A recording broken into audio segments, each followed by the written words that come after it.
বৃষ্টিতে ভিজেন কেন? ভিজু না। হ্যাঁ, আপনি ভিজতেছেন কেন? আপনার ঠান্ডা লাগবে না? ঠান্ডা লাগবো। ঠান্ডা লাগবে না? আপনি কিসের জন্য আসছেন এখানে? শোনো, কিনু আমার সরক লাগবে না। আপনি এখানে কিসের জন্য আসছেন? আপনি একটু বলেন। বলছি আমি। বলছেন আপনি? আমার সরক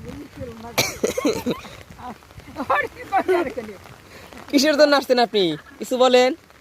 বৃষ্টিতে ভিজতেছেন, ঠান্ডা লাগবে না? ঠান্ডা না খায় আমার লাগবো না। ওষুধ পাইবেন কই? তাই না দেবনি। ওষুধ এনে দিব। আপনার কামাই করে না লোক আছে? হ্যাঁ, ও মুরব্বী হয়তো হাঁসের জন্য এখানে আসছে বৃষ্টিতে ভিজে ভিজে। অনেক বৃষ্টি হচ্ছে, আপনারা দেখতে পাচ্ছেন এখানে। এপাশেও বৃষ্টি হচ্ছে, বৃষ্টিতে এপাশেও মাছ ফাটতেছে অনেক। এখানে তো অনেক কাদা হয়েছে, আপনারা দেখতে পাচ্ছেন। আসলে কি আল্লাহ